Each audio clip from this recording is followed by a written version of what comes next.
अगर आप अपनी ईएमआई समय पर भर रहे हैं, फिर भी आपको एनईएसएल से ईमेल आ रहा है जो कहता है request to authenticate your date, तो रुक जाइए, क्योंकि ये एक ऐसी चीज है जिसे 90% लोग समझ ही नहीं पाते और इसी वजह से बाद में उन्हें कानूनी समस्याओं का सामना करना पड़ता है। अब आपके मन में सवाल आ रहा होगा, मैंने तो ईएमआई दी है, फिर ये ईमेल क्यों? क्या बैंक कुछ गलत कर रहा है? क्या आपका नाम डिफॉल्टर लिस्ट में जा रहा है, या फिर ये किसी आने वाली कानूनी कार्रवाई का संकेत है? सच क्या है, आज मैं आपको बिल्कुल आसान हिंदी में स्टेप बाय स्टेप समझाने वाला हूं, बिना किसी कठिन या तकनीकी भाषा के। इस वीडियो को अंत तक जरूर देखिए, क्योंकि आखिर में मैं आपको एक ऐसा महत्वपूर्ण पॉइंट बताऊंगा जो आपको आज तक किसी ने नहीं बताया होगा। चलिए शुरू करते हैं। सबसे पहले, एनईएसएल का पूरा नाम है national e governance services limited. अब आसान भाषा में समझते हैं।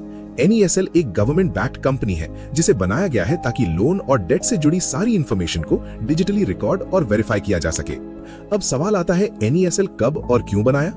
एनईएसएल को insolvency and bankruptcy code IBC 2016 के तहत बनाया गया था।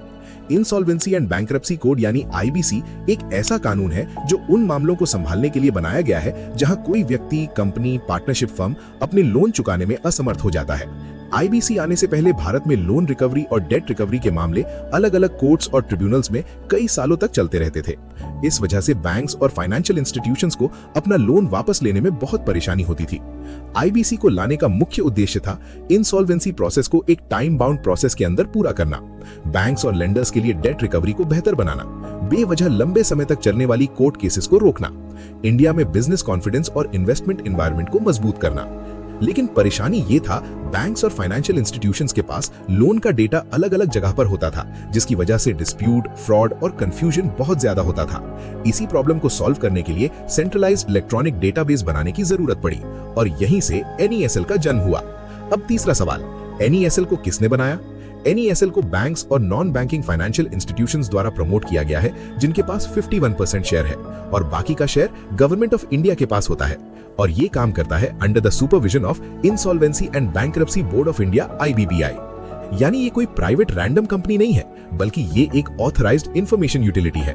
अब सबसे इंपॉर्टेंट पार्ट, एनईएसएल का मेन ऑब्जेक्टिव क्या है? एनईएसएल का मुख्य उद्देश्य है, नंबर 1, लोन और डेट की इंफॉर्मेशन को सिक्योर तरीके से स्टोर करना। नंबर 2, उस डेटा को ऑथेंटिकेट करना, मतलब वेरीफाई करना। नंबर 3, अगर फ्यूचर में कोई लीगल केस हो तो वही डेटा लीगल एविडेंस के रूप में यूज हो सके। आसान शब्दों में, एनईएसएल एक ऐसा प्लेटफॉर्म है जो ये इंश्योर करता है कि कौन कितना पैसा किसको देना है, ये ऑफिशियली रिकॉर्ड हो जाए। तो अब आपको क्लियर हो गया होगा कि एनईएसएल क्या है, क्यों बना, किसने बनाया और इसका मेन पर्पस क्या है। लेकिन असली सवाल अभी भी बाकी है। जब आप ईएमआई टाइम पर भर रहे हैं, तब भी एनईएसएल आपको ईमेल क्यों भेजता है? इसका जवाब मैं आपको अगले पार्ट में डिटेल में समझाऊंगा।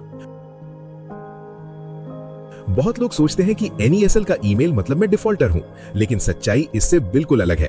एनईएसएल का काम लोन रिकवरी नहीं करना है, एनईएसएल का काम है डेटा स्टोर और ऑथेंटिकेशन करना। अब समझिए असली लॉजिक। जब भी कोई बैंक या फाइनेंशियल इंस्टीट्यूशन आपका लोन का डिटेल्स एनईएसएल में अपलोड करता है, तो एनईएसएल आपको एक ईमेल भेजता है जिसमें लिखा होता है, प्लीज ऑथेंटिकेट योर डेट। इसका मतलब ये नहीं है कि आपने पेमेंट नहीं किया, इसका मतलब सिर्फ इतना है कि एनईएसएल चाहता है कि आप ऑफिशियली कंफर्म करें कि ये लोन और ये अमाउंट सही है। अब यहाँ 3 इंपॉर्टेंट सिचुएशंस हो सकती हैं। सिचुएशन 1, आप ईएमआई सही समय पर भर रहे हैं, फिर भी एनईएसएल की ईमेल आया। ये नॉर्मल प्रोसेस है, टेंशन लेने की जरूरत नहीं। सिचुएशन 2, आपको लोन डिटेल्स गलत लग रही है। यहां आपको अलर्ट हो जाना चाहिए, क्योंकि फ्यूचर में यही डेटा लीगल एविडेंस बन सकता है।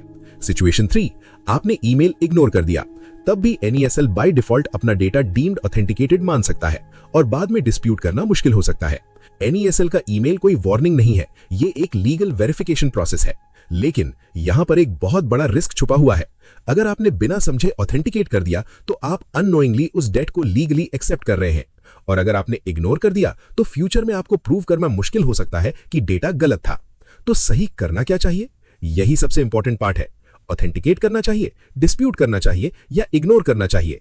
इस बात की जानकारी मैं आपको दूसरी वीडियो में दूंगा, क्योंकि एक छोटी सी गलती आपको भारी पड़ सकती है।